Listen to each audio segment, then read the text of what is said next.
All right, so we are right here at the end of December. We have just a matter of a few days. The ATF is shut down right now. So if you're listening, they never do anything, but they sure as heck ain't doing anything now. We have just a few days, 3 days? And then they open back up Friday the 2nd. Right. This episode will be live definitely before then. You're listening to this before that. And once they open back up, Joseph, tell us what's gonna happen. So line's going to start forming, I would imagine, because they're doing away with the $200 on the tax stamp, and I don't really know what to expect overall, but I know this: we're going to sell a lot of cans over the next few months. Yeah. I hope that we're prepared with enough cans, to be honest. Yeah, it's going to be so. Everything really stays the same. The process is the same. It's just $200 cheaper per can to come and get one now. So everybody's been asking, when do I need to come? And the answer to that question is ASAP. If you wait till January 2nd to come, there's going to be a lot of folks there. If you come now, you can do a lot of stuff beforehand, kick out a lot of that wait time then. Already be in line before the 2nd too. So don't wait till the 2nd. Come now. Yeah. See you tomorrow. That way you don't have to grab a number and wait on me and Joe. You come a little earlier, you can get a little bit more personal experience, and we can go through everything. Yeah. Well, they're going to get the personal experience no matter what. It's just it may be like the DMV where you got to go and like pull the little triangulated looking tab, ticket number 47. Then you got we were literally wondering, are we going to have to do like number system to get people to wait or something? I don't know. I don't know what we're going to do. We'll figure it out one way or the other. We'll figure it out. We're going to do a quick introduction because you two have not been on, but anybody that listens to the Spotted Dog podcast that has been to Spotted Dog, y'all are two of the first faces that people see that they recognize. Best looking too. Thanks, Trey. Well, I don't know about that, but Santos is a good looking dude back there. Yeah. But yeah, so I want to do a quick introduction. Thank y'all for making the drive up. And Nick, I mean, people they're tired of seeing you on here, so no introduction for you. Nick Joyner, your bass master, your elite, the what? That's a stretch. That's a stretch. So, but no, Nick, thank you for coming on. You've been on 3-4 times. It's my third time. Third time. Yep. So third time's a charm. Maybe this will be a good one that people actually listen to. That's right. We'll see. But no, for real, thank you for coming on. And then Joe, go ahead and give us an introduction. I'm Joseph. I've been working at Spotted Dog. I think I'm the second longest employee standing there now, behind one of our gun guys, but almost 15 years there.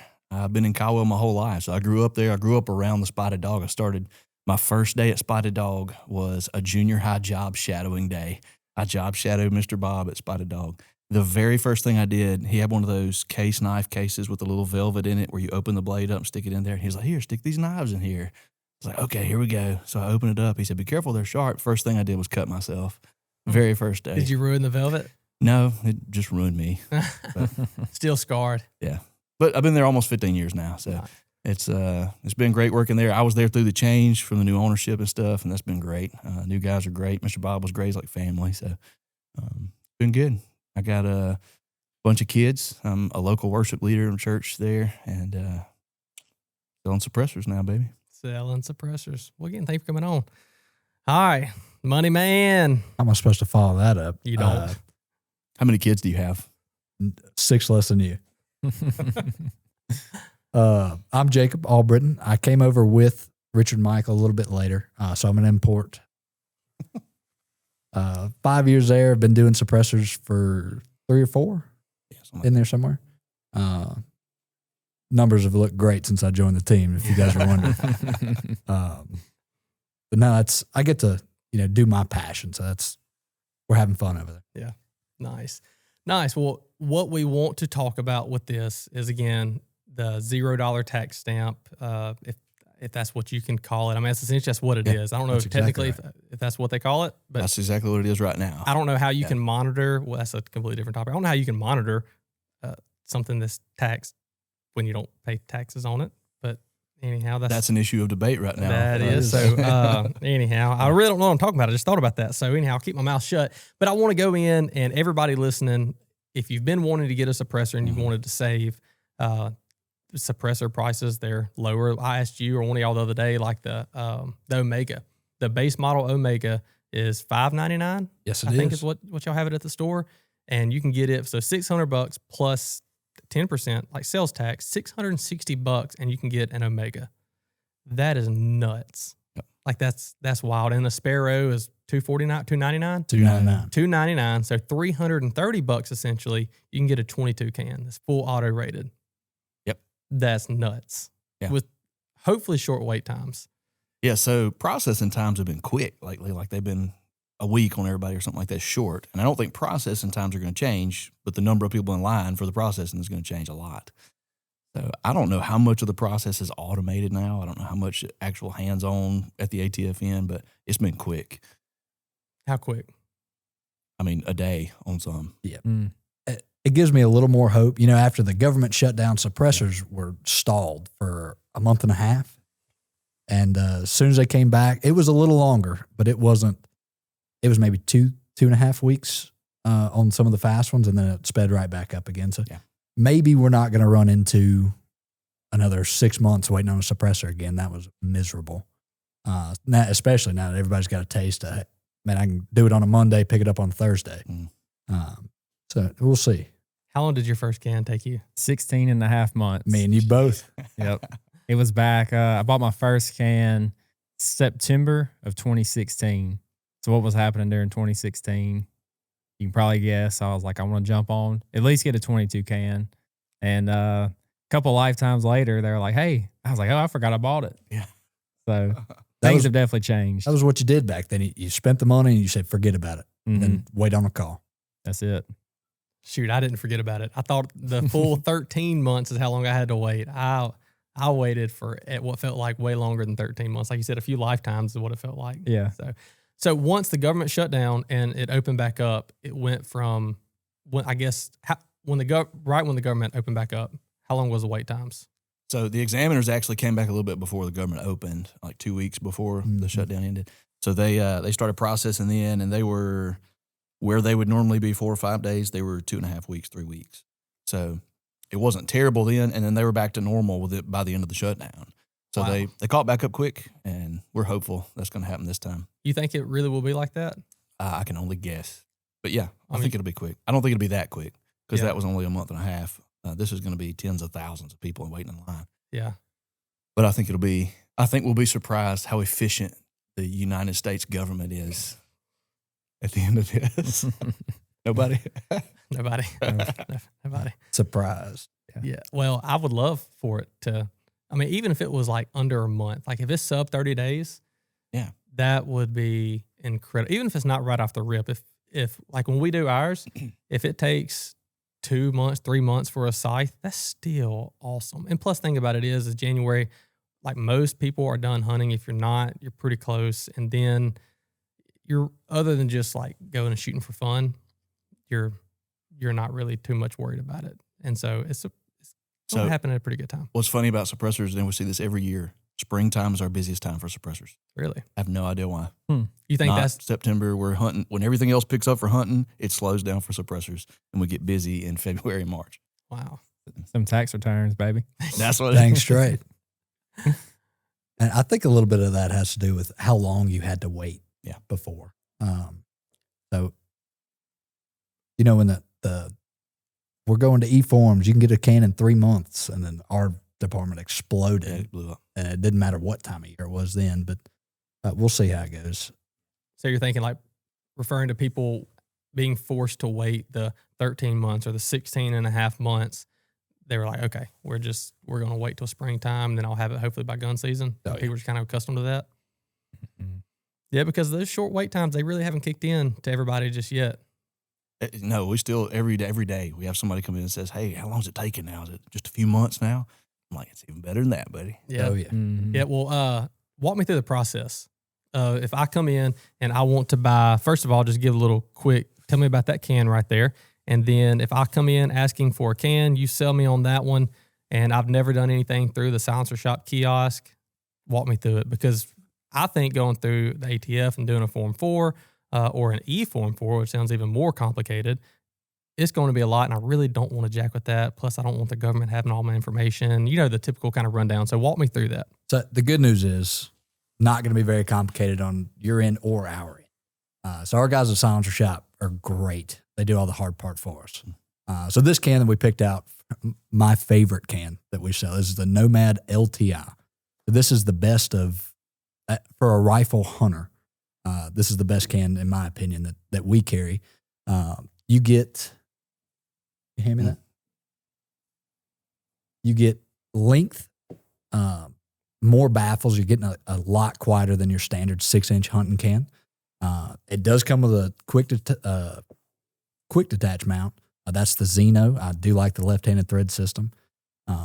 Plenty big around, but it's also, I don't know the exact weight on that, but it's lighter than definitely your AR cans or a lot of your stainless hunting cans. That's that'd be my pick.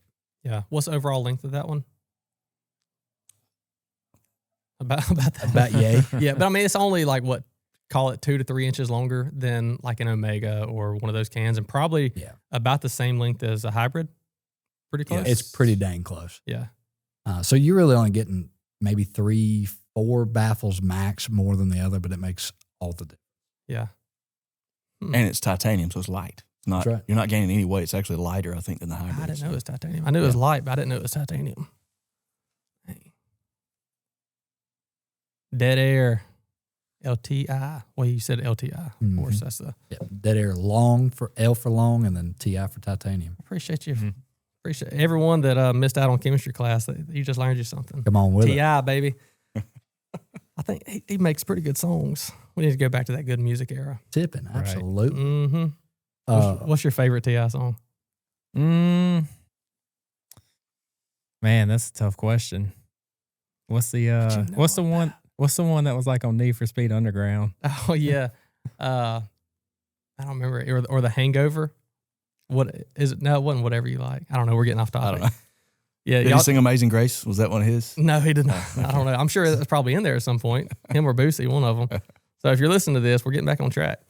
All right. So yeah, the Nomad LTI, a little bit longer, but much quieter. Absolutely. So, and with it being titanium, does that mean it's rated for some of your higher pressured rounds like the new backcountry?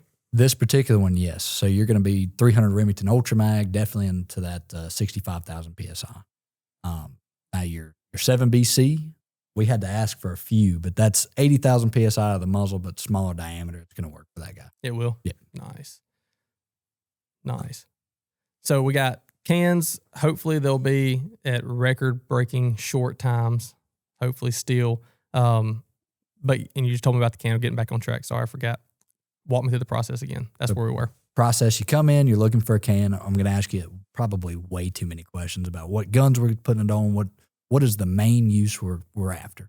We pick a can. So let's say you're just hunting can. Awesome. Next, I'm going to take you to this kiosk. We'll get you fingerprinted, get you an account made. We'll take you through the whole process beforehand, just showing you an outline, how it's going to go. And what it is, I'll go ahead and assign this serial number to the account we just made for Silencer Shop. They'll send you a DocuSign. You sign it. You go to eforms.atf.gov. You make an account. They'll send you this username and a 4-digit. You'll make a password and a 4-digit PIN, and that's what we'll need to certify. It's usually the day after that DocuSign, and you can either do it in person with us. It takes 5 minutes on one of our computers. You can call us over the phone. We can both log into Silencer Shop, join a session. You punch in your information. We punch in ours. We're done. We're just waiting on the government. Headache free. So first day coming in store, doing everything you just mentioned, other than the certification, how long does that take? About 15 minutes tops. And it depends. It's if you're asking questions, if we're going kind of in depth on the suppressor and which one, it varies a little. So call it 30 minutes on the long end. But that's picking out the can and everything. I'm talking about, I know for a fact I want that can. We walk to that red and black kiosk from the time I start until the time I'm done, 10, 15 minutes. I did one today that was, we were in and out in 5. Jeez. That was quick. That fingerprint showed up perfect the first time around. It was great. Yeah. We just back them up to a white wall or something, just take their picture.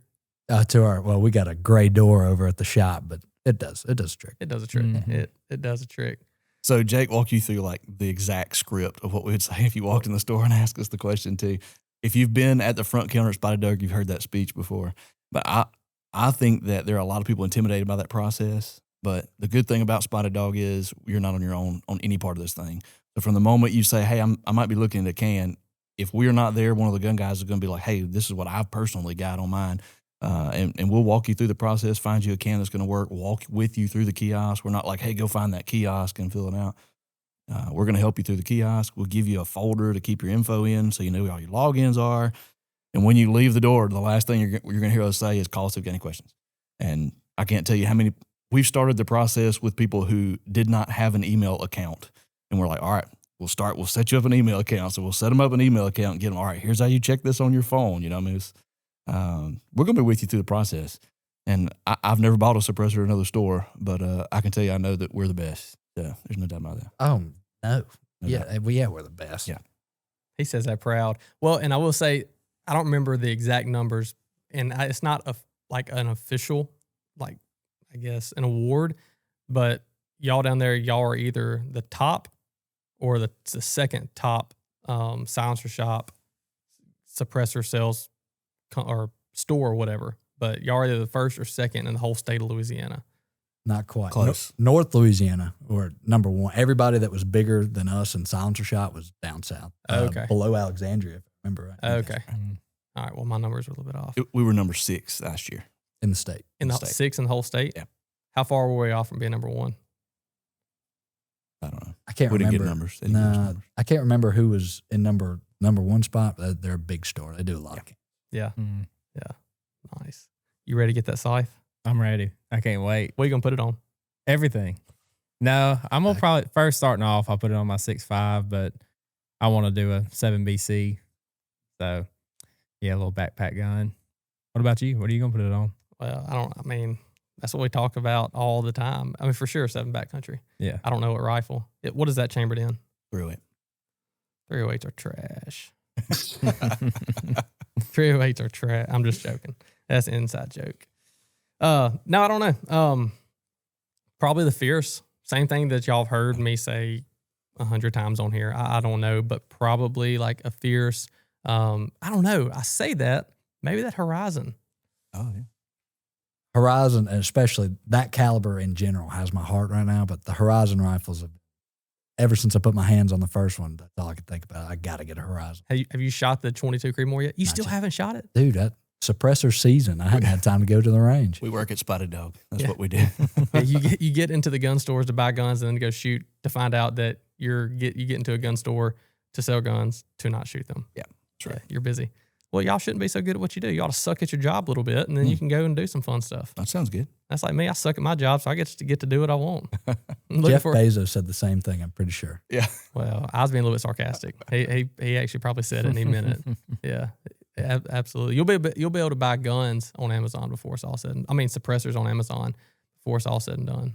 So that's the thing in other countries, European countries and stuff like that, their processes are different. So buying a gun over there is impossible in some cases. But cans, you have to buy them for some of your guns. Like it's over the counter thing. It's not even like a background check in some places. Like convenience store type things for suppressors because they're mufflers for guns. They're only better for everybody. That is true. Yeah. Texas, that's how it is. If you're a Texas resident, you can go and buy a Texas manufactured suppressor. If you're a Texas resident in the state of Texas, it's like you can almost walk into Buc-ee's and buy one. I don't think Buc-ee's sells I them, think but they kicked that back at one point. I don't know if they're still doing that or not. That was I don't remember. in and out of the Supreme Court. I don't know how many times. is that still into effect now? I don't think so, but I don't know. Yeah, I heard that it was Maybe. from a guy from Texas. So made in Texas, buy it in Texas, stays in Texas was the deal. Yeah, and it has to stay in Texas. Like Yeah. you can't leave. Yeah, You can't leave the that's right. state. Yeah, which just do it the right way. That way, if you want to go to Oklahoma or Kansas or Louisiana, Arkansas, somewhere else and go shoot something, you People can. that are in Texas are not leaving.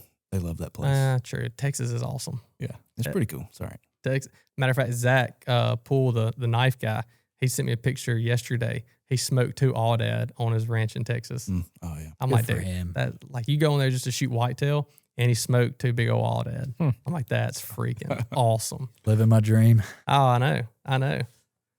We can't talk bad about Texas, though, because Silencer Shop is in Austin, Texas. So We love we're going to talk we up love those it. guys. They're awesome, man. They make the process easy.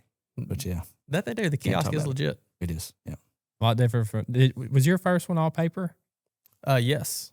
Same here. I had to fill out a book of paperwork, 3 and copies. they sent me to Monroe PD to do my fingerprints, and then to Walgreens to get a Yep, photo that's ID. And it felt like it took 16 and a half months just to get all the information to finally send it off. Yeah. So having one place to do it is awesome. Yeah, it's great to do it all in one place. None of those guys are as nice as me and Joe are. I promise. I'm just gonna push my mic over to you. That way you can have it too. You can just go ahead and just say that again. Say it again for the world to hear, because it is true. It is true. I ain't just buttering you up. It really is true. Oh no, I just meant not talk about any other stores, but the guys at the prison don't necessarily just want to fingerprint you. Yeah. Dude, you come in the store, say you want a can. I can't wait to get you on that kiosk. Come on.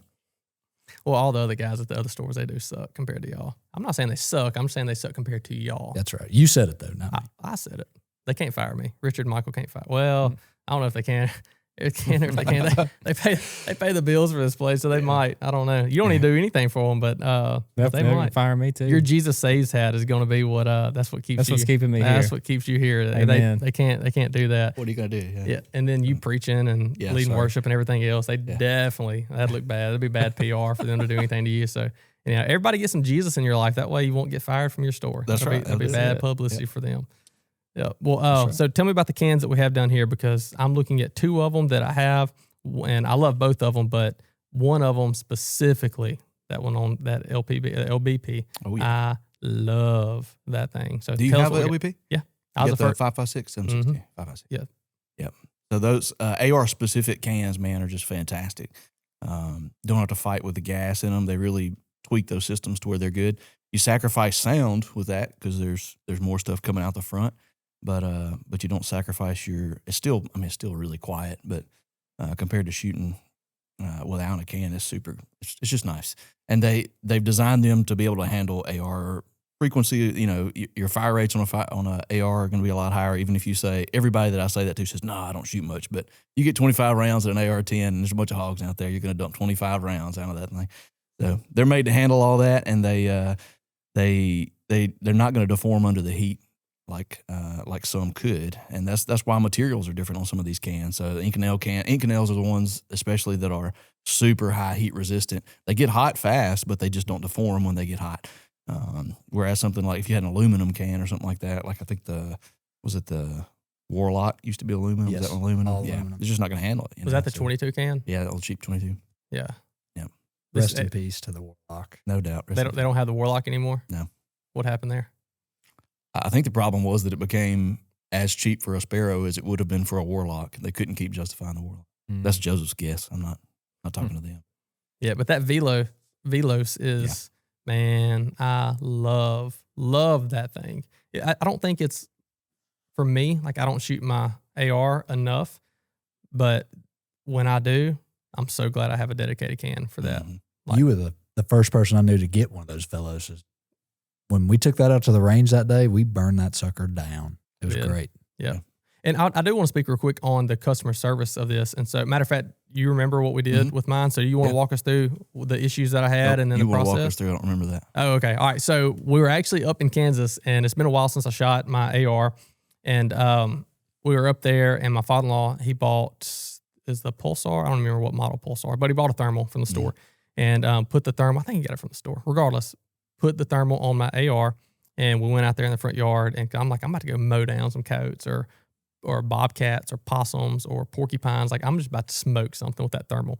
And that was a plan. And went out there. I had the QD on my Holosun, popped it off, put the thermal on, and shot. And it was just sporadic. And I didn't know what the deal was. And so I took it off after a little while, put my my regular optic back on, thinking it should just line right back up like it has for a while.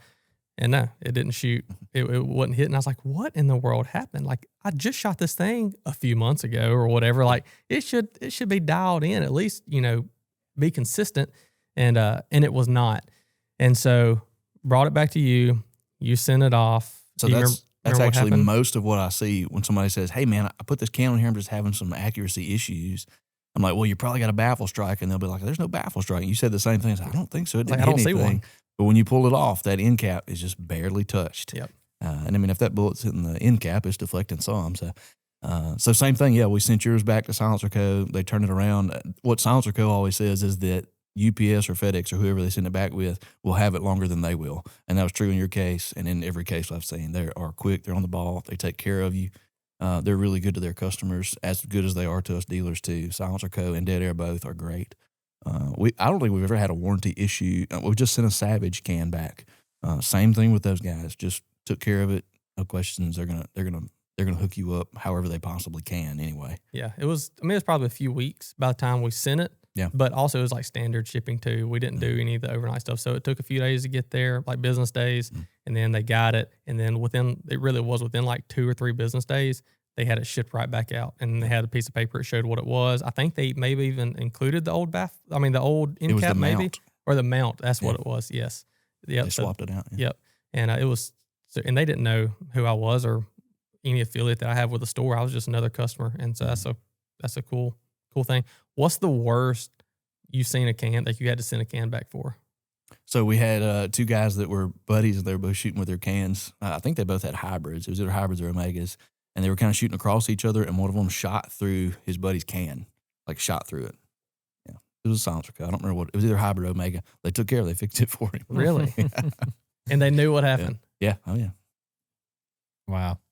Yeah, they're great. We should have took a picture of that and framed it above the. Yeah, it was pretty crazy. Or Silencer Co. They should have. Yeah.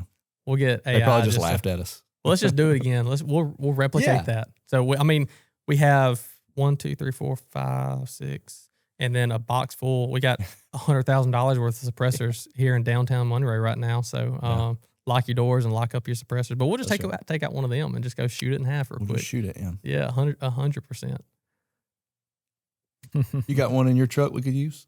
I've got a couple. We're not shooting through them. Those are the 2 that took 16 months. Tell us about this thing real quick, because I'm really excited. We may shift gears just a touch for a moment. That thing right there is first. I didn't even know that we had those. Is this one of your guns, or did you put this together just for this? That's a store gun. Yeah. And so, Joe, you better be the one going through that one. You put it together.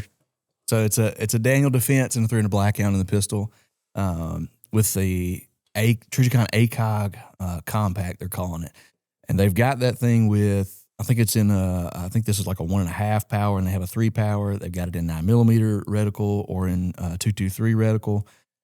This one's I've got it on 300 Blackout with a 9mm reticle, but those things are so cool. I don't know if you ever looked through an ACOG. Did you look through this one? I did. It's fantastic. Yeah. Super good for especially something small like this PDW and stuff like that. And this can on the end of this thing is a Silencer Co. Spectre 9, which I think it's a titanium can. And amongst the cans that you can throw on a 9mm, it's basically going to be the lightest. It also will handle 300 Blackout, sub, and supers. So that is a fantastic can. Now, it does lead into the idea that you got to be realistic with what you're expecting with a suppressor. So you're not expecting to put that very small can. It's a smaller diameter than normal, and it's shorter than normal. You're not going to put that on and get the same suppression you would out of a hybrid. It's just not going to be the same. And we've had a few people that have been confused through the years. And hey, my buddy was in the military and said, I literally had this. He said that when you shot beside him, you wouldn't even know that you shot. oh Lord, That's just not what you get out of suppressors. We've all seen lots of James Bond. We've seen lots of cool movies. And you can get very quiet with a can, especially 300 Blackout, subsonic, put you a good sized can on there. You can get quiet. But the action on that gun is going to be like 110 decibels. I mean, you'll never get quieter than that shooting a bullet out of it. It's just not going to be quiet. Mm-hmm. But it makes such a huge difference to take the pop out, and you don't realize that until you start shooting. So one of the things that I hear a lot of people say is, I can hear my bullet hitting down in the woods. So before you shoot your gun, your ears are ringing, and you don't know what's happening for a few seconds. When you shoot with a suppressor, the loudest thing that I hear generally is the bullet hitting down range, even with supersonic ammo. Mm-hmm. It is louder hearing it pop down range than it is at your ear, which is awesome. Isn't that cool? It's super cool. Hearing the echo off anything you're shooting by, you would never hear that without a suppressor. Well, that is cool. The coolest thing is when you shoot an animal with it, and you hear like that 6.5 PRC. That hard, just like a thump, thud, like you really hear it. I mean, it's like you go just open-handed and just slap with just your palm, like a Santa Claus right in the gut is what it's just like a just like that. And it's all, you hit something. I had a moment last year. I did not hear that. Tell us what happened. Oh man, this is a good story actually. So this is post we'll just say colonoscopy. And I went deer hunting the next day. This is last year. And I to do the prep for that, you kind of, most people know what the prep is, right? Yeah. So it kind of lingers with you. So the following day I go on a deer hunt with one of my friends and his dad. And to set it up, I'm in like a 100-acre block of woods, and they're hunting. There's a high line, his dad's hunting, and then my friend's hunting in the woods. Well, I get down from the stand because it's go time. Like I couldn't wait anymore. So I bring my rifle with me naturally. I'm in between the stand and the corn. I go I've never seen a deer down this lane, by the way. So I go all the way down. I'm doing my business. And then I look up. I was doe hunting, by the way. I look up and there's a doe just looking at me, trying to make me move. And I wasn't quite done yet, but I stood up anyways. This doe is just, so all I can see is about from here up. So I freehand my 15-pound precision rifle. And I'm super weak just because of the day before. Drained, literally. And freehand, put it between her eyes, squeeze off, no thump, and she's just still looking at me. So I'm like, I swallow my pride. I'm like, well, obviously I missed. She runs off. So I get to the stand, look at my phone, and my buddy texts me. He's like, I didn't hear it, but my dad thinks he heard you shoot. And I was like, I wasn't going to say anything. I was just hoping they didn't hear it. Yeah, just let it ride. And so his dad barely heard it as a crow flies. 400 yards away. My other friend was probably 800 yards away. Never heard it. And now, had I hit that doe, they would have probably heard that. Thump. Yep. So, yeah, it is a special sound until you don't hear it. Until you don't hear it. Yep. Well, I think I need to look up to verify, but I think it's legal. I'm almost positive it's legal to do what I did in Texas a few weeks ago. Did I tell y'all what I did with my 22? Not if it's illegal. You didn't tell me. No officer. I'm almost. I looked it up. I'm almost. Cause I wouldn't have even brought that up, but I may have to cut. I don't ever cut stuff out, but I may have to. I may have to cut this out right here. Went to Texas, and I was slipping through there. It was late one afternoon, had the wind in my face, and I had my 6.5 PRC with me. But I also, like my bino harness, I have a holster for that 22, the 22 Mark or 2245, like the Mark IV, the Mark IV Ruger. And so I got my Sparrow on it, and it's on a little holster, my bino harness. Well, I'm slipping through there, and I see some hogs at a feeder, and I've already passed up a few smaller bucks, just young, just kind of still hunting, as us Louisiana, natives call it. So I'm slipping through there, pass up on a few bucks. I'm not shooting a doe. Like, we're staying in a hotel that night. I ain't jacking with a freaking doe. It's my first night in Texas. And anyhow, I see some hogs at a feeder. So I put my 6.5 down, and I've crept up on enough. It's a big 437-pound hog behind you. Like, if you're around here, you've killed your fair share of hogs. And so I knew that if I was quiet, kept the wind in my favor, they're not going to see me. They're not going to hear me. I can get 20 yards from them, if not closer. And so I'm slipping up in there on them. My gun's right back behind me, and I hear something, kind of look over my shoulder, 2 does running straight to the feeder just like this. I'm like, they're about to mess my freaking hogs up. So I sit there, I'm real still, but I'm like standing up in the wide open, probably about like you were when you stood up on that doe after, leaning over that tree, taking care of business. That's right. And anyhow, they ended up seeing me, and the hogs run off. So that pissed me off. I'm like, are you freaking kidding me? Well, I'm still not going to shoot them. All I have is my 22. Well, what do we say? If she blows, she goes. And what does she do? They see me, they blow. They're like 40, 45 yards. And that big matriarch doe, she's the queen of Texas. And she was just blowing at me. And dude, I'm not a good shot. Y'all have all shot with me before. Specifically with a pistol, I'm not. I put the red dot on that 22 pistol right between her eyes. And I'm telling you, when I shot, you talking about hearing that, it was CCI mini mags what I shot her with. Her head, it slapped her backbone so far, like it adjusted her. If she was alive, she wouldn't have to go to the chiropractor. It smoked her. I'm like, how did that just happen? And anyhow, that was awesome. Allegedly. It didn't really happen. I didn't really do that. Did ChatGPT write that for you? ChatGPT. I just got through reading it. I had to go through my search history to see how to say that properly. But yeah, I don't think you did, but okay. That was awesome. This guy. It was super awesome. And they ended up killing 2 hogs and a bobcat. I do remember you telling me you killed that bobcat. Yeah, big beautiful bobcat. So anyhow, there's a story that didn't really happen, but I mean, that would have been cool if it happened. Theo Von talks about him snorting coke all the time, and he's still alive, still around doing podcasts. I think they all know that we're full of crap. We're not really shooting deer with a 22 in Texas. We're just blowing smoke. We're just. The majority of us here are not shooting deer in Texas with a 22. I know that. I'm not. I don't go to Texas. I don't even know where Texas is. All right, getting back on track. So you said something about your big precision rifle, and that's I love the idea that back in the day you had if you were going to get a good, precise, long range rifle back in the day, what'd you do? You got a big old barrel. You put a big stiff barrel on it, and then you made it 26 inches long. You made this big long barrel on this rifle. And then you would put you a good stock on there, and every one of them stocks weighed 100 pounds, this huge stock. So basically everything you did back then was just add weight. And then we're like, all right, now put this suppressor, put this hybrid on the end of this thing and add more weight to it. I love the idea that what's happening right now in the firearms community is that we're finding ways to make guns like this Ridgeline. It's got a stiffer barrel because it's got a carbon barrel. So you didn't add much weight and actually you decreased your weight, but it's still stiffer than any barrel in a 20-inch would be because it's carbon wrap. And you make that barrel shorter, you can fit that 308 on it. It's got the scythe on the end of it, so we took the can and made it lighter. That FFT stock on that thing is ridiculously light. I love that we're taking precision rifles now and making it where you could post colonoscopy, still hold your gun. And seriously, you could do.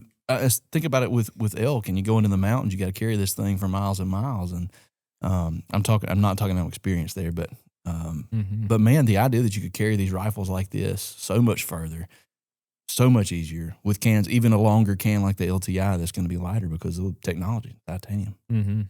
It's good. It is. Yeah, that's what's awesome about that 7BC. Yeah, exactly. The shorter barrel with very similar ballistics to its predecessor. So then you got your folding stock. So like you say, you're not trying, and then box stands. Right. I have to seesaw that long son of a gun out the box stand.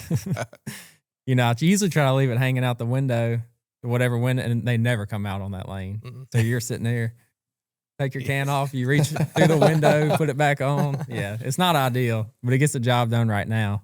Yeah, that's awesome. So, yeah, and you still have your PRS guys. They're still, I don't know what a 26, 28 pound gun, like with optics, gun, suppressor, everything. If they even run a suppressor, but they're still 20, 25 plus pound guns, I think. But that's like PRS stuff. But you're talking about your extreme long range accuracy guns, like some of these Christensens or the Fierce or even some of the other Bergaras, or man, you can get them things crazy light. Yeah. And what is a good number to say on like that, just across the board, depending on the caliber, on like a 20 or 22 inch barrel, weight wise? 6.5? The gun itself, especially that FFT, that specific FFT, that is a 20 inch barrel. It weighs right at 5.5 pounds. Wow. So 5.5 pounds. This gun, suppressor, scope, and loaded with ammo, you're under 7 pounds, depending on the scope you go with. Yeah. But say your Z5, which is a super light scope, you can get 5 to 25. So your whole setup less than 7 pounds, and you can shoot accurately out to 700 yards in a 7BC or a 308 even. Dude, it's insane. That's awesome. That is awesome for that light of a gun. You don't think about technology in firearms market that much. But same with bows. Did the last podcast was the bows, and just the small changes they made over time. Each year they make this little change and tweak it, and it's a little bit more efficient, and all these things. Same thing with cans. So that can is a 3D printed can, and we say 3D printed. It's laser desintering, I think is what they call it. But anyway, it's a metal welding process that makes that one piece of metal when it's finished. So then you can take something like titanium, this a little bit too hard and too brittle to put in a can necessarily. Like the hybrid has a titanium tube, but the baffles are not because it's just too brittle. That one's all titanium. So technology, they're moving forward technology. Now the price is still kind of high on that desintering process can. It's a little bit higher than most of them, but you can do something titanium that's light. The price, what that is now on titanium, give or take $1,000 for any titanium can you want to get. And again, a little bit more, a little bit less. But what is this, the Nomad LTI? 1,100. Okay, what's the scythe? 1,000. Okay, so you're talking again, Yeah. 1,000, $1,100 for that. How long ago? It wasn't that long ago. The Omega was at $1,000, or at least pretty close I mean, to it it. was What? $799. Yeah. Okay, okay, Coming with the ASR and a direct thread mount. okay. So $800, but still, it's expensive. But now instead of being $1,100 for this can plus tax, so you're at $1,200 plus a $200 tax stamp, dude. It's a lot easier pill to swallow. $0 tax stamp. $0 tax stamp. Oh, the guys that's really helping out are the guys just getting into it or want another 22 can. That Silence Co spare is $300. That tax stamp's $200. 2/3 of that is tax stamp. I mean, that's going to help a lot of people. Yeah. Like I said, $330 you can get you a 22 can. Yep. And hopefully within a short amount of time, you're going to get it back in under a week. Yeah, I think they'll catch up quick. I think so. Yeah. What do you think? Your new guys, so we're talking about the high-end cans, your new guys, they're looking at, so still a lot of our guys come in, they say, hey, I want a can that does this and this and this and this and this and this. And really the only thing we don't encourage you to mix is center fire and rim fire because the way that rim fire doesn't burn the stuff up. But something like that hybrid 46, it's $5.99 as well, just like the Omega, and it does everything that most people have. So, I mean, you can do 35 wheeling, which is super important. So I love that CVA put the brakes on their guns so that you could choose whether you liked your shoulder or your ears. Yeah. But the suppressor lets you pick both. So I mean, it mitigates recoil and the terrible noise from a 35 wheeling. So put a hybrid on the end of that one. You can throw it on your AR. You can do everything with that. So there's a can for everybody. I think the kids especially, man. I think it's 21 for possession, but man, so many kids hunting with dad. And a preacher buddy of mine has his daughter. He sent me a picture of her shooting a doe, and she had a 300 blackout with I think she had a Harvester Evo on the end of that thing on a Ruger American Predator, on the first gen Ruger American Predator. And that is the perfect gun for a young person to start hunting with, man. She literally knocked the doe down in the feed pile there when he sent me that picture. But it's perfect. It takes the recoil out of it for a kid and the noise, which is the two biggest factors that would scare a kid to death and keep him from wanting to shoot. Take that out of there, and man, your kid will love sitting in the line with you. Mm-hmm. Cool. What's your favorite can? If one person, or if a person came in and wanted one can, they're like, hey, it's January 2nd. I'm here to buy a can. Or I guess anytime after January. I want to save. I don't want to pay a $200 tax stamp. I've been waiting. I know it should be short, relatively wait times. I need one can that is a one size fits all. What are you pushing? Hybrid. That one right there? Silence Co hybrid, yeah. Hybrid 46. It's cheap, $5.99, and it does everything. So you're talking about You can put different end caps on it, and end caps can, comes with 46 cal end cap. You could do up through 4570, 458 SOCOM, 450 Bushmaster, 400 Legend, all that stuff. But then you can put your 30 cal cap on it and do, or they make a 9mm cap. So do 350 Legend with that one, or 35 Wheeling. So your 30 cal cap and do your 308, 224 cap and do 556 through it. And it makes a lot of difference on them, just changing the end caps even. The only time I've tested was I literally had like a decibel meter on an iPad, but it made like 10 decibels difference just to switch the end caps on it from a 30 to a 224. That'd be such a cool video to do. Decibel meter and do the 46 with 46, 30, 224, and then shoot a dedicated 30 and then a dedicated 556 and see what it does. Do we have those end caps in stock? Oh, yeah. We got everything. We should do that. Not really, but we got everything we can think of. Our wall looks good. It looks good right now. The accessory wall does, yeah. I know Richard said the other day, he's like, man, because we just got a huge order in of suppressor stuff, and not just cans, like a lot of accessories. Yeah. And Richard's like, I just don't know if it's going to be the hype. Like, I hope I'm eating my words. Like, I hope I eat crow, but I don't think the hype's going to really be what everybody's thinking. I was like, dude, I think you're wrong. Like, I hope you're wrong. He's like, oh, I hope I'm wrong too. But man, everybody you see, they're talking about waiting until January to get a can. I hope we make it 2 months of what we have. Just on the cans that we've sold in the last week getting ready for January, I hope we go 2 weeks to a few days after the first, whether it's people calling and putting them on layaway, waiting, and then paying them off and then, getting them a little later. Go ahead and pay for them right now. That's mine. I get it going. Man, we have moved through some suppressors. Yeah, it's wild how many you sell.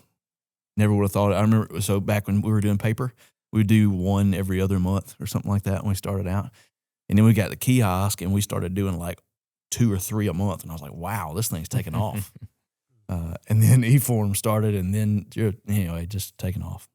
I think the suppressor market in the store doubled for for 2 or 3 years in a row. It doubled from the previous year. People are getting in it, man, and it's becoming almost, if you buy a gun, what suppressor am I going to put on it? Do I have one, or am I going to get one this time? It's becoming so much easier, and part of that is Jake, the salesman here. So if you don't realize this through the podcast, Jake's the salesman and I'm the nerd. So I'm doing the spreadsheets and the back end, like the paperwork and all that stuff. I'm making sure we got our file cabinet with them all in order. And Jake's just throwing cans, selling cans. He's like, "Hey, Joe, we're out of hybrids again. We're out of Omegas again. Hey, did you say we got some masks coming?" But man, it's going fast. And you don't know what to expect. When we first heard about the $0 tax stamp, we sat with Richard and Michael and we were talking about, how many are we going to try to get before the end of the year to prepare for this? And we went all the way from maybe we just don't get any more to let's just blow it out of the water and get $300,000 worth of cans. No, we didn't know what to get. We really don't still know we just guess and hope. Yeah. Isn't that scary? Us guessing. Yeah. So let's get those guys to guess. They're good at guessing. Y'all don't think wait times will extend when this no $0 tax stamp hits? Hopefully optimistic. I think they'll go out a little further, but I don't think it'll be 6 months. Right. I hope it's not 6 months. Mm-hmm. But even if it is, you're not sitting on $200. Yeah, that's kind right. of throwing it away. So as far as processing times, again, I don't think the processing is going to be any longer. I think they'll be just as quick at processing. It's just that there'll be a lot more people doing it. mm-hmm. So, I mean, some guys will probably still get it in 4 or 5 days, and then some guys it'll be a month, I think. I've been thinking maybe about a month would be normal during the first few months or first month or so of the period. And then I think it'll get quick fast. I think they're going to heal from this fairly quickly. I'm assuming what the market does. I don't know what the market's going to do. I think it'll blow up at first. I don't know what to expect after that initial blow up. I don't know if people are going to keep buying more then. I don't know. I think they will. I mean, that's what I want to do. Yeah. And I mean, and everybody's going to be limited. Like, there's things that I want to do. Like, I want to pick up. I actually got 2 cans. I have the scythe that I've been waiting on, and then the titanium sparrow. Dude, bro, I'm stoked about that freaking titanium sparrow. Did you hold it that day? I did. Is that not ridiculous? It's insane. That one's a fluke too. That was somebody's that the ATF turned down on it. And I just had it, and Nolan had said, "Hey, you'd asked me like 3 months before." He said, "Hey, y'all have any more of those titanium sparrows?" I said, "No, man, they're never going to do those again." I wonder why. Like, because it's so light. Anniversary, man. That was the 15th anniversary edition, and I don't know if they just are honoring the promise they made to people, or if they're going to not do them. I don't know. So they said they're not doing them anymore? They said that's going to be a limited run of them. And we asked them, is that serious? Or at the end of this, we're going to be like, yeah, let's do 2,000 more of them, But they said, no, we're going to stick to it. So, does anybody make titanium? Oh, yeah. 22 can? Okay, so you can still buy it. Oh, yeah. I didn't know that. Who makes that? There's several different ones. Otter Creek Labs is one of them. Huxworks, Yeah. Savage AC22. We sell any of them? We don't stock a lot of them, but yeah, Like, we can order. Like, somebody comes in, we can order it. Yeah, absolutely. So what's a 22 titanium can run? The Savage is $3.99. That Huxworks was $4.99. I don't remember what the Otter Creek is. That's still cheap. It was right around that 400 mark. Yeah, most of the 22s are right around that 400 mark. Mm-hmm. Even titanium. Yeah. Mine was $5.99 when I bought it. Mine was $5.49 when I bought it. My Sparrow was $5. I spent $800 and something all in at Spotted Dog on a. No, I didn't get that. That was before then. I don't remember Sparrows being that much. No, it was another place here in Monroe. It's before all that happened at Spotted Dog, and I went down and started helping y'all stuff. But yeah, I'm almost positive it was $5.49. I remember it being $800. I did the friendly finance. I remember the total thing. Putting no money down. You're broke as a joke. You're like, how can I afford this? But I gotta have it. Yeah. And it was $800 something bucks was total for a 22 can. But like I said, that $200 tax stamp being gone, that'd knocked it down to $600 and something. So that's the $5.49 plus tax. Right there at it. There's a ton of, we said Otter Creek Labs. There's a lot of, like, Dead Air and Silencer Co. are our 2 biggest brands. We stock and sell the most of those by a long shot. And Dead Air's actually made some ground this year. We've sold a lot of Dead Airs. But anyway, a lot of guys are popping up, small companies too. And Otter Creek is one of those guys that a couple of years ago, a lot of people didn't know about them. But man, they're doing some good stuff now. A lot of titanium stuff. the more suppressors get to be a household name, the more these little companies are coming up with technology that it's going to change it all again. So right now there's the porous baffles, and Dead Air does their triskelion. PTR is the one I'm really thinking of that everybody's kind of copying, and those are going to be when those kind of get like the 3D printed is normal. Those porous, that's going to be something. Yeah. So what's your thoughts on that though? If you have a newer company like you said, Otter Creek, not sure how new, and not trying to blast them, but I'm assuming they don't have a stroke that Dead Air or Silencer Co. does. Like they're not that big. It's like a boutique kind of shop, I'm guessing. They're smaller than those guys, but not small. Yeah. So, but if you have someone that comes out with something new, how do you, if I come in wanting that, are you still trying to sell me on something like that? Or are you trying to sell me on something their company's going to stick around, they're going to have a good reputation? If I have an issue where me and Nick are shooting and he shoots through my can, the warranty, I guess that's what I'm getting at. The warranty, they're going to stand behind their product on a bigger company.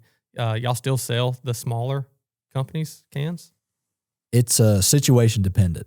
So back in the day, when I first started, Texas Silencer Co. was our little guy, and they made a Outrider that was a titanium long can, a lot like this one that was $7.99. And they were a small company, but if you wanted length, quiet, and light, that was the dude. So absolutely. So, and it's not most of these companies, it doesn't matter who it's from, they're going to take care of you. Suppressors are kind of general like that. They're good companies, good guys, and they swap you out. So not really any pop-ups that just they're here today and going tomorrow. You're not really seeing that. Yeah. Well, so that company in particular, Texas Silencer Company, they went out of business not long ago, but they actually another company picked them up. Long story. I don't know if they're honoring any warranties on that stuff or not, but man, we just haven't had any trouble out of companies, suppressor companies, small to big. Everybody's been great. I think everybody's enjoying this boom that we're on right now, and we'll see where that leads in 10 years. But for now, it's great, man. Where do you think we'll be in 6 months when it comes to suppressor sales? Out of suppressors. Yep. So that's where a lot of those smaller companies come in. So same thing, like when ammo goes extinct, like 2012, 2013, ammo went extinct, man. And all the companies, if you could get ammo from them, we got ammo from them. And that's what you have to do when times get dry like that, when the cans run dry and Dead Air can't keep up with demand and Silencer Co. can't keep up with demand. And I see a CGS Hyperion on there, I'll be like, man, let's get it. Let's get it for somebody. Somebody's going to want it. And good thing about working with Silencer Shop is they're a distributor too. So anything they have in stock, we can get through them really quickly. It doesn't take long to get it from them. And that's where we see a lot of cans for the first time. If somebody will come in and be like, I need something 30 cal. And I'm like, okay, I don't have anything on the shelf. Let's look at what Silencer Shop has. And that's where you land on some of those awesome small companies like Otter Creek. Mm-hmm. And with YouTube and all these gun tubers doing reviews and everything else, people are seeing a lot more of these guys than they ever would have in the past. Your real small companies, Able is not a real new one, but they are doing some impressive stuff over there too. And in the future, we may talk about getting them in there. I just really like their cans, but you'll see the more people see those, the more that name's getting thrown around, and eventually they'll build up to however high they want to, how many cans they want to make. Right now, you can't make too many. So, and Able, like ABLE? ABEL. ABEL is the name. I haven't heard of those. I have to look those up. We've got one customer in particular that he likes to try a variety of things, and he'll get them transferred in. He's our reigning champion on tax stamps. I'm not going to say his name on here, but G Money, we're thinking about you. Yeah, that's right. How many? Do you know? I had a look. Lots. Maybe 30 this year. What? Between the SBRs and the suppressors. It's a lot. It's getting up there. So I have to ask, if he's testing all these out, have y'all sold him a shotgun one? Oh, he has not bought a shotgun one. I don't think so. Now we've shot some shotgun. How is it? That's like the thing I'm the most curious about. I want one so bad. So I've shot the Silencer Co. Salvo, and I've shot the JK 105. SGX 105. And I can tell you that JK was a lot lighter, and it's a circular. It's not the big shape that the Salvo is. Mm-hmm. So swinging was a lot better on that JK, but I think sound was still better out of that salvo. Mhm. But man, it's a little louder than slamming the truck door, but definitely no hearing protection. And on a duck hunt, that'll save you. That's awesome. That'd be an awesome one to just have, you know. Yeah, that's right. And Yankee Hill just came out with a 12 gauge suppressor too. I don't remember what it's called, but it's a nice looking kit. It looks similar to the salvo. I'm sure weight wise it's heavier than JK. I don't know the name of the company, but there's a guy he's had some transferred in from us. He sent them his barrels for his shotguns, and they suppressed his barrels. Basically, they attached them to it and fit it for those guns. He got 28 and a 20 gauge. He had done that way. We shot those out back at the store. Did you? Oh my gosh, those were fun. Yeah, I don't remember the company that did it for him, but they did a great job. And it was weird how they did it too. It wasn't just you put a can on the end, so it was the sleeve over the barrel, and the barrel was ported into baffles. Like an integral, Yes, integrated suppressor. closer to that than a over the barrel suppressor. Mm-hmm. It was That's awesome. Those are cool. Could you imagine pheasant hunting with that? Bro, I was about to ask, what's the velocity of, I'm going to look it up. What's the velocity of TSS out of a 20 gauge? Do y'all know? Not a clue. Do you remember? I don't remember. Like 1450, or am I just smoking something? That's probably pretty close. Those are loaded. Let me look real quick. So that back over barrel idea, like Savage has their Bob can, they call it the back over barrel. I was listening to another podcast actually talking about suppressors, and they were talking about how that's more popular in Europe. The cans that come back past the threads basically, and they have an opening, but it's ported back toward the person. So I don't know. It's like the Knight's armament that goes on the Yeah. SR-25. That's right. Thing Yeah. is that long. Now I think that one actually comes back to a section on the barrel that kind of cuts it off there. I think so the gas is not coming back at you on that one. That's cool. But some of them are just open to the back, and I'm like, man, I don't know if I want fragments. So 1175 is what that's why I turkey hunt with is a 20 gauge. And Apex, or I looked at a couple different ones, but Apex specifically is 1175 feet per second. All right. So sound barrier is 1125 or 1025? 1080. 1080? Mhm. Okay. You're 95 feet off from being subsonic. Subs. How long is there anyone that makes subsonic TSS? I don't know. Man, we can't even get anybody to make subsonic 308. Oh, well, true that. Can you imagine though? I mean, it would be expensive. TSS is already expensive. You could load it, I'm sure. If you can get your hands on TSS, load it. Can you imagine going out there with 1080, like just subsonic? Would it have to be 1075 or something like that? So imagine subsonic 20 gauge TSS turkey hunting with a can on it, especially like Texas, where in Kansas, they don't make a big difference because you can only kill one time. But go to Texas where you can kill 4, and like me and you're sitting out there and both of us with subsonic 20 gauges. In Texas where you can kill 8 toms at one lick, you call 40 or 50 toms in, how you do on those Rios in Texas, and it's like, that'd be ridiculous. Man, that's awesome. And that's real. I'm not just like throwing something out there, just talking like goofy. That's realistic. Oh, yeah. Like with velocities of 1175, just dropping 100 feet per second. Apex, It's gonna you're be a not lot listening to quieter. this, but if you are, you need to do something with that. Talk about a limited run just to try it. Shout out Hornady right quick. Yeah. Make us some subsonic 308s. Yes, please. Please. Yeah, our guy Hornady, it may be a better chance of him listening to this than any of the Apex guys, but you don't think? Oh, he might listen to it. But they ain't going He to do doesn't it. listen to me. No, I'm kidding. He's great. He does everything we've ever needed from him. He's like, well, I'm just joking. We love him. Yeah. He's wonderful. Hope I see him tonight. Wink, wink. No, we do. We're having a hard time getting subsonic in some of the big centerfire stuff. There's not that many people that make it and load it anymore, and it's hard to get hold of, man. I'm down to 3 308 subsonics at my house. Mm. I'm just holding on to them. I don't want to shoot them even. Just 3 rounds. 3 rounds. I'm down to 3 rounds. I don't want to shoot them. Man. We just got to upgrade. 4570. 410 grain. Nick, tell us about it. What? You Because you're got looking one? at that. Yeah, so I'm looking at it. We have like 3 4570s. We don't like shooting them. Like we don't like zero them every year. That's why we swapped to 35. But I'm like, they're just sitting around. I'm about to cut the barrel and thread that dude sucker. and shoot subs out of it and just hunt like a bow spot. So when you normalize all that ammo at basically 1,000 feet per second, the only thing that's going to matter for the energy is the weight of the bullet. and 45-70 wins that game. Hornady's got that Sub-X 410 grain bullet. It's insane. 410 grain bullet at 1,000 feet per second is still good energy. That's solid energy right there. That's wild. So, yeah, I mean, and you can, so compare 308 to 300 blackout in that area. Most of your 308 subsonic is going to be 200 grain, where you can get a 220 grain 300 blackout. 308 dwarfs 300 blackout normally, but when you put them both at 1,000, it's the only thing that matters is the size of the bullet. So, yeah, that's that 45-70 is off. Have y'all got any, have you looked into the 8.6 blackout in the subs? Y'all got any in? I can get the rifles, Yeah. but 8.6, as far as I know, we don't have any. None of the big manufacturers make it. It's not semi-spec'd. Mm-hmm. So the closest you'll get on that is without ordering from a company that specifically makes 8.6 is 338 ARC, which we do have supers and subs in that. Okay. And that's an AR-15, so smaller, lighter. That's a cool round That's too. got to be awesome. What grain is that Sub-X in that one? Do you remember? Not off the top of my head. I want to tell you it's not 275. That's not weird enough. It'd be like 278. It's somewhere around there.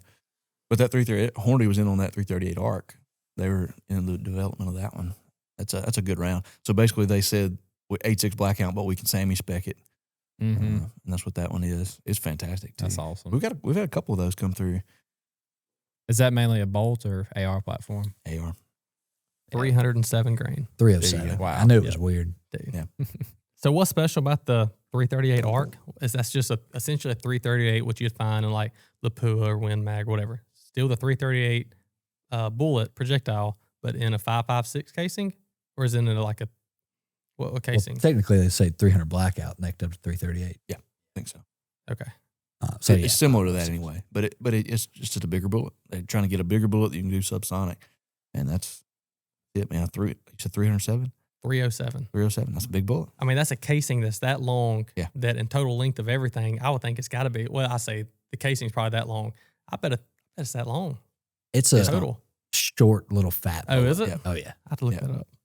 Have you seen it before? I haven't, no. It's real similar to 8.6 blackout. Yeah. Oh, dude. Yeah, it is a little bitty shorty thing.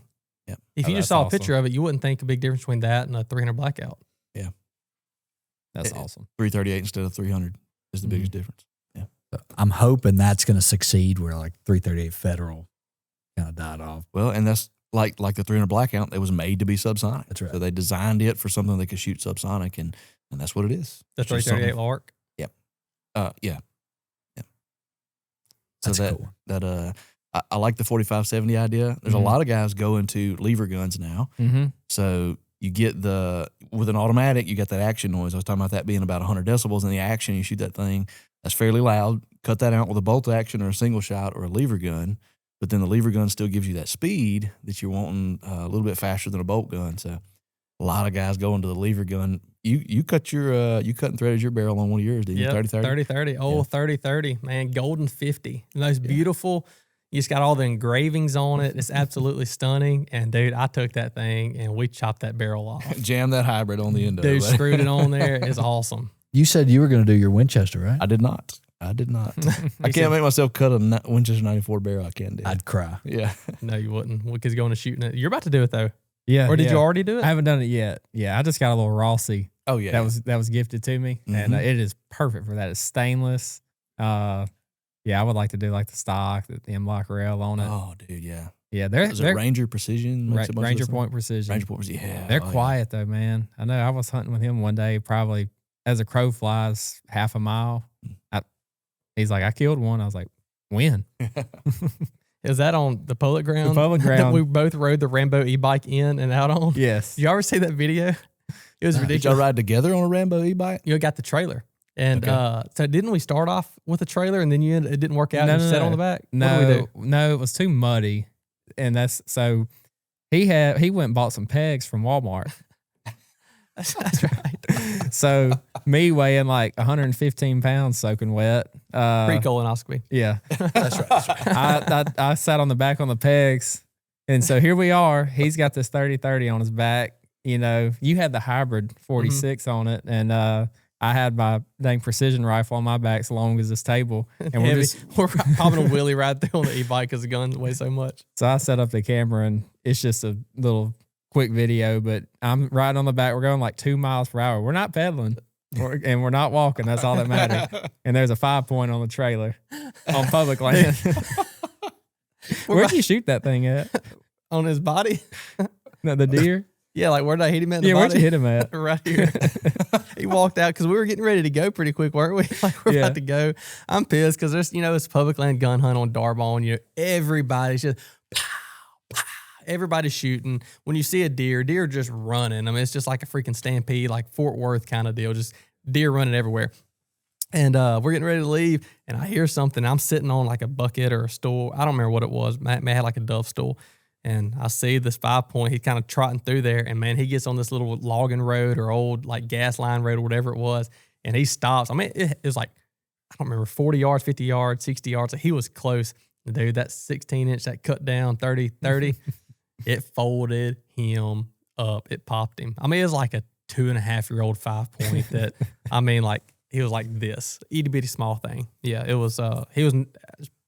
I say I shouldn't have shot him. Dude, It's public land, baby. Bro, it's public. I was proud of that thing. That's 170 private land. That's right. Come on. Especially that morning. Wasn't nobody. People were shooting, and I promise wasn't nobody killing because everything was running. But yeah, you see the video of us on that Rambo e-bike riding out. I'm driving. He's sitting right behind me on, the $5 Walmart pegs. And he got the Rambo e-bike trailer with both of, I think we had like a backpack or a stool, whatever. Both of us have our gear strapped down, like orange ratchet strap, holding the, big monster 5-point on the trailer. And he sets the phone up. We just drive past it. We'll show you at dinner. It's awesome. Can you imagine? There's a 65-year-old man sitting in the public land woods. His daddy taught him to hunt. He's stalked hunters. He's got his red and black plaid on and his furry hat. He's sitting down there. He's been sitting down and listening to all these people shoot. And like, man, this is irritating all these kids these days. And along through the woods comes Nick and Nolan doubled up on an e-bike with a hybrid 46 jammed on the end.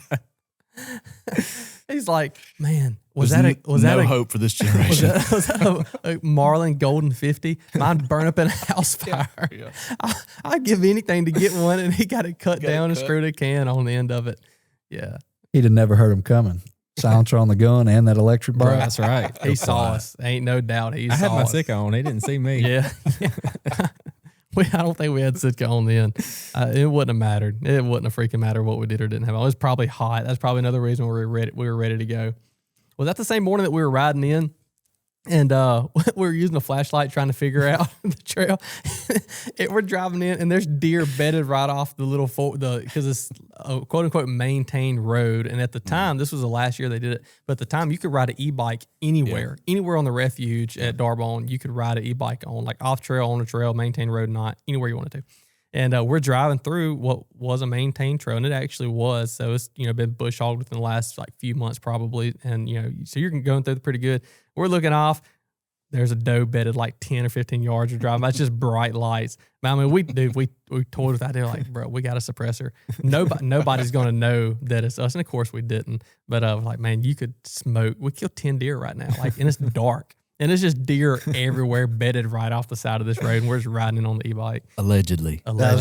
No, it wasn't allegedly. We didn't shoot them. There's no allegedly. We did. We told each other, like, dude, we could smoke one of these and nobody would ever know it was us. But watch, it'd be the decoy or something like that. That's why we saw so many of them. It's like 10 does bedded up in a line. All it is bright eyes and just a shoulder mount of a doe just sitting there off in the woods. Game wardens got their own clouds on, ready to sprint.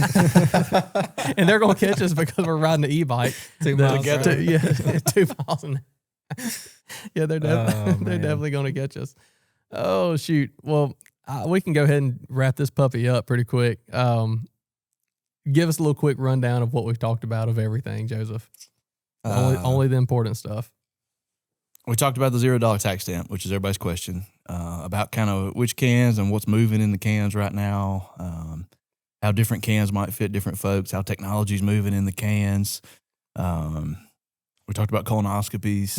I don't remember what else. The process a little bit. Shooting does in the head with a 22. Shooting does. Allegedly. But I did ask if there was only one can that somebody was going to come in and buy. I don't know if you agree with what he said too, but you said hybrid 46. Hybrid 46. So that's $599. Is that price changing anytime soon? Not that I know of. Okay, so $599 plus give or take 10% of whatever it is. Yeah. You're talking about right at $660-ish, sub $700 for a can that you could put on 270. You put it on your AR. You can put it up on a 4570, 35 Wheeling. So you're essentially like the Honda 300 version of a suppressor is a silencer code to do it all. Yeah. Yep. Probably call it the hybrid. The hybrid. So I'll tell you too, and wrapping up what Spotted Dog, what this is to us. And Jake and I are like most of the suppressor department. Not that everybody there is super helpful or whatever, but we do most of the stuff that has to do with it. And I'll tell you this, if you come in Spotted Dog to buy a suppressor, you're our customer then. We're literally going to give you a folder you can put your stuff in, and we're going to take care of you on it. Our card's inside it with our name and the phone number of the store, and we're going to deal with you as if you were our dad or something. My dad just came and bought one the other day, but we're going to deal with you like you're our buddy, and we're going to help you out. We're going to hook you up. I know it's an intimidating process for a lot of folks, and that's been the biggest thing for us that we've heard from customers is, man, y'all just making this thing easy. We've literally had so many people, especially people that come back for a second can. They say, man, y'all make this process so easy. It seems intimidating up front to come and buy a can, but we're going to walk with you through it, man. You do it one time and you go, oh, yeah, this is what I've been afraid of. This is why I haven't gotten a can yet. And then your second one's super easy. You don't have to come in the store until you pick it up. And it's ridiculous. It's a little too easy. You spend a lot of money that way. Buying your second and your third. And the next thing you know, you got 30 this year. That's ridiculous. That's awesome. That is awesome. And I know this is, worldwide popularity on the podcast and everything. So there's a lot of guys that aren't fixing to drive to Spotted Dog. We do have the website. We'll sell you one on there. But I'll tell you this, if you're going to buy a suppressor in your home state, you're in Wyoming, you're finna go buy a suppressor, find somebody that's a silencer shop dealer. They've got that kiosk that they can walk through you, and you can look on there. You can find the bronze, the gold, the elite, whatever dealers that do it a lot. And if you're not able to come to Spotted Dog, if you're able to come to Spotted Dog, obviously it's not in question. Best looking department in the state, according to our moms. Mm-hmm. But come to Spotted Dog. But if you're not able to come to Spotted Dog around state, go somewhere that silencer shop has a kiosk. Can you get one out of state if somebody is in Wyoming? So you have to be a resident. We can ship it to an FFL SOT there, but no, can't buy across state lines. Yeah. So at that point, you might as well go to a silencer shop dealer in your state. Now, look, if you're in town from Wyoming and you're in town, come see us. We can go ahead and get you set up. We can give you a folder. We can get you fingerprinted. We've done that a ton. Really? And then guys go back to their shop and the local hometown shop.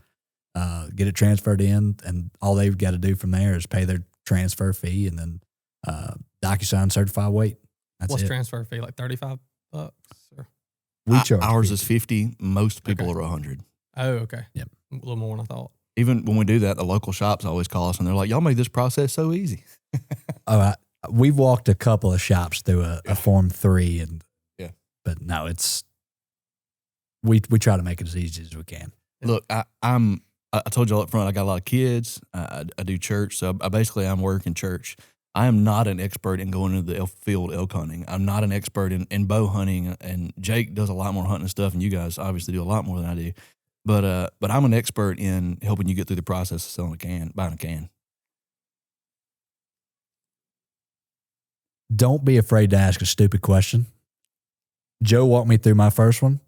You're not going to ask any more stupid of a question than I've already asked. So y'all, I get it all the time. Hey, Spotted Dog, this is Jacob. How can I help you? Man, I got a real stupid question. And then it'll be something that everybody asks. Yes. Yeah. You will not ask me a question that nobody's already asked. Just come on. We'll walk you through it. It's easy. And if you do, you're probably about to learn something. I'm going to learn. That's what I'm saying. Like you're probably going to learn something. Like it's not. They may think it's stupid, but you're going to learn something. Absolutely. Favorite suppressor. Favorite suppressor? My tried and true Omega 30. I'm in love with that thing. This is probably about to take the number one spot, that scythe, but that Omega 30, I've put it on, basically all of my rifles. Obviously, it's not quite as light as some of these other ones, but it is tried and true. I love the muzzle device, the muzzle brake on the end of it. Virtually no recoil on most of the guns I shoot. So as of right now, that is my favorite, and it looks cool. I got it in FDE. Oh, yeah. I saw y'all had it at the time, and I was like low-key fired up about it. And so I love it. What's your favorite? I would probably say if I only had one can, well, that's not what you asked. I'd probably say the Omega too, for ones I actually own right now. Mm. No, I take that back. Definitely the Sparrow. Yeah. Just because I shoot it, I mean, you can shoot it, so you can shoot it anywhere. Squirrel in your front yard, backyard, inside, outside city limits. As long as you're not endangering somebody else, you can shoot it. And I'm telling you, it's not Whisper Quiet James Bond movie, but by golly, it is very close. Yeah. I mean, if you have not shot a 22 suppressed, especially a pistol, you're already getting a much lower velocity because the barrel's so short. But man, you shoot a CCI mini mag versus the CCI subsonic out of a 22 pistol. Let me go ahead and save everybody some headache.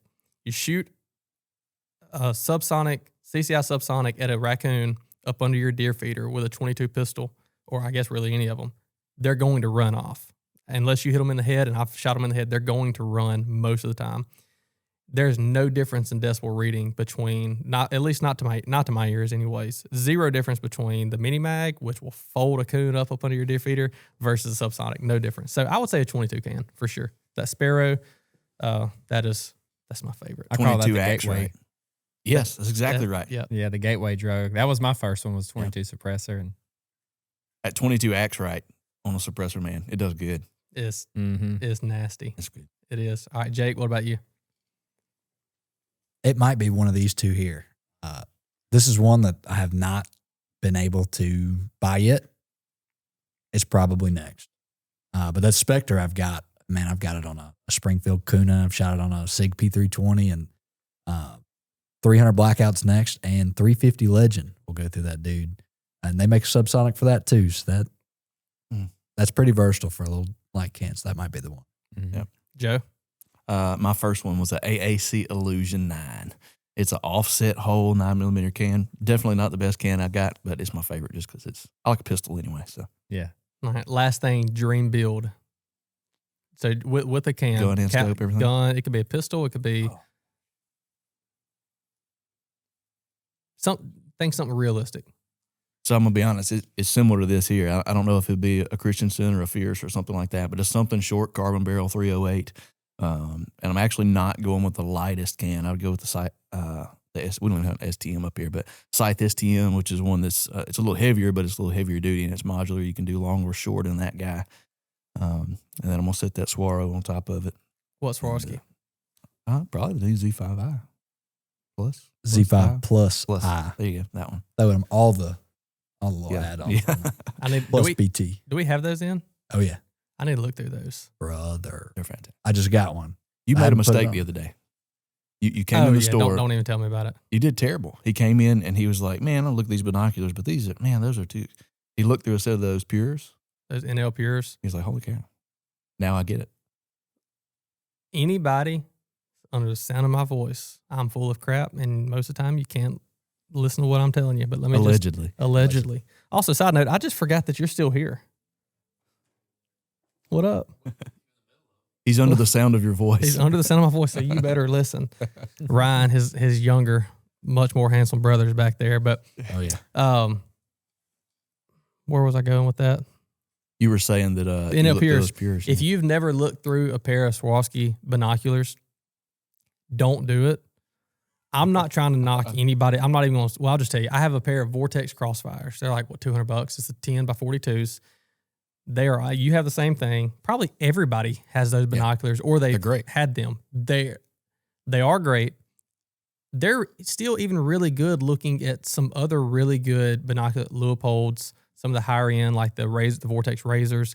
You can tell a difference for sure. But is it justifying for most people bow hunting? Right. It's probably not justifiable to most people, or at least to me. You disagree? I'm a little bougie. I've got the EO ranges with rangefinder. They're a 10 by 32, the most compact, good low light. What helps with low light? A common misconception, a lot of people think it's the tube on a scope or how big around that middle piece is on the binoculars. It's not. It's glass quality and objective size. So the glass is so good in those Swarovskis that that small objective, that 32, still has plenty of light take in, probably later than you can. So you got to be careful with that too. Get you in trouble. Well, man, those NL Pures, when I looked at those versus, of course, my Vortex Crossfires, But then I looked at even some of the higher end Leopolds, which the ones that we had at the store, I don't remember what model they were. It's not comparing apples to apples. Those NL Pures I was looking at was like $3,300 or $3,400. The Vortex I was looking at razors, they were 16, 1700s. I don't know. In there. Somewhere give or take 1,500, probably plus a little bit. And then the Leopolds, what's the ones we have down there that I looked at the other day? They're like maybe $1,200 or they could be $1,500. I don't remember. They were still sub $2,000.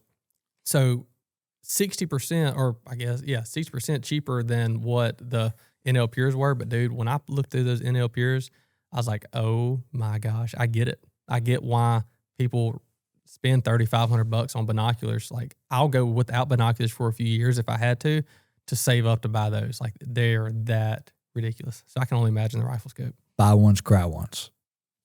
That's older guy told me, very first Swarovski I ever sold. He said, "This will be the last one I buy." Absolutely. You buy one, you never get rid of it. You move it to another rifle if you're going to get another rifle or another scope, and it'll be another Swarovski. Once you're in kind of that club, you don't want to leave it. Yeah, you're not going to downgrade. Yeah. But I'm going to tell you, though, that Leupold, what's the one you've been telling me and showing me? The VX 5 and 6s on those Gen 2s. I mean, those for the money, those blow me away. Yeah. On the field of view, glass quality, the magnification sets, all of it. They're great. What's the price on that Swaro? The Z plus 5i $26.99, $26.69, something like that. So you can buy 2.5 of those VX5 Gen 2s for negative. What's the price of the now? They're closer to 2. Really? Okay. So yeah, everything's kind of taking a step up. Now the technology is better than the Gen 2s, especially on those caps. Okay. I don't remember if there's a glass step up or not. I would have to assume it is for the price increase, but yeah, it's not too far off from a 5 to a Z5, and then there's no money difference between a higher end 6 Gen 2 than the Z5i plus BT. Adjective. ChatGPT. Yeah. PhD. It has AI built into it. Yeah. All right, so that's your build. What's yours? I think I'm going lever gun. I think it's going to be probably the Rossi R95 and the 4570, the Trapper version. So 16.5-inch barrel that's already threaded, comes from the factory that way. Probably that hybrid 46. And then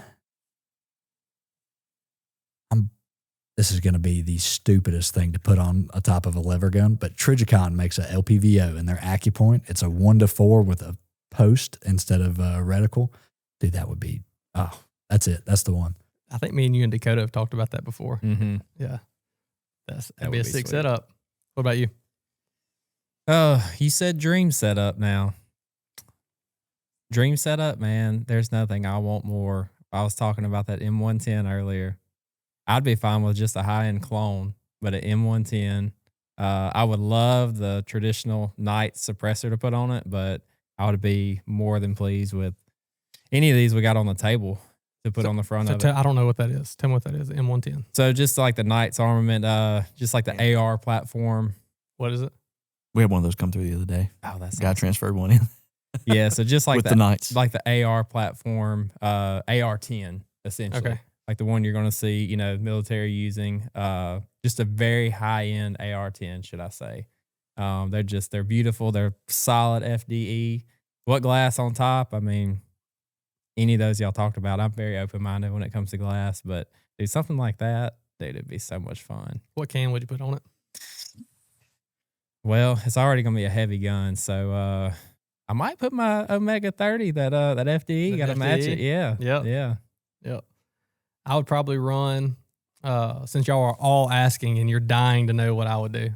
Right now, dream setup realistically would probably be the Horizon. The what's the model that they make it in the 7 backcountry? So I looked today. I sold a Horizon today, a special order, but they just picked it up in another model. But I think we were looking at a carbon fiber. Yeah. I think it was the Venatic carbon. Yeah, Venatic. I know it started with a V, but That yeah, sucker's so nice. dude. And then the stock's kind of like that. It has like the orange little splotches on it. But yeah, the Horizon Venatic carbon. They make it a 16.5, don't they? Mm-hmm. Probably. I know you're pushing an 18. 18 is minimum. Is my favorite. Yeah. It'd either be an 18 or 16.5, but Horizon Fanatic Carbon, 16.5 or 18, I'd be fine with either with that scythe titanium, which is the regular one. And then, I would say that Swaro, the Z5i or Z5 Plus I, whatever it is. Sure. We know what they know what I'm talking about. If not, just look it up or just call Michael. Not Michael. He's not going to know. Call Joseph and Jacob, either one. I'm the spreadsheet guy. Yeah, Man. Call Jake. Call Jake. He'll tell you. But that'd probably be it. That's in a 7 backcountry. You could do anything. You could kill any animal on North America with that setup. I'm looking forward to getting one. Work out a deal with Horizon for me really quick. Tell them we'll get them on the podcast. Just bribe them. EC. You heard it. Yeah, you heard it. He did not. No, he's not watching. He's not a part of the 4,000 or 5,000 people listening to this right now. Absolutely not. So, and I said 425, not 45. 425. I don't want to be misleading. If this was Oprah, we would all set our dream gun and then they'd pulled it out, Nolan. So that's you get a nice, and you get a nice. And everybody gets humpback whales. All right, this is coming out before January 2nd, 2026. You need to go ahead. If you plan on getting a can, you need to go ahead and get it. You absolutely need to, because despite what they think it's going to be short wait times, y'all see it more than me, so don't listen to what I'm saying. This is not a scare tactic because it's probably not going to be true. I think it's going to be longer than what y'all are saying. I'm not basing that off anything. It very well could be. But I think it's going to be longer. It's a guess. It's just a guess. Yeah, that's all it is just a guess. But regardless whether you wait till January 2027, hopefully tax stamps will still be, if they're even still tax stamps and it still goes to the ATF, which hopefully not. But if it is, there's still going to be $0, hopefully. So you're still in a better position then than what you are literally right now here, December 2025. Yep. So shop online, SpottedDogSportingGoods.com. Ryan, appreciate you hanging in there, partner. You're buying supper tonight? Well, you're about to go get it. Thank you guys for listening. All orders over $99 are free. And then unless it's a suppressor going out of state, then you're going to pay their transfer fee. Other than that, these two guys right here will make it very easy for you. So, Nick, as always, thank you for coming on. Joe, I'm glad you came down. I know or came up here. Yeah, I know it was a little bit of a drive. Anyhow, shout out to your wife for making it work. Yeah, Meg's got the kids at home right now, so is it bedtime yet? Oh, it's bedtime. She's putting them in bed right now. Yeah. So thank you so much. And then, of course, Jake, appreciate you. Yeah, I live right down the road. Not too far. All right, we'll catch you guys next time. See ya.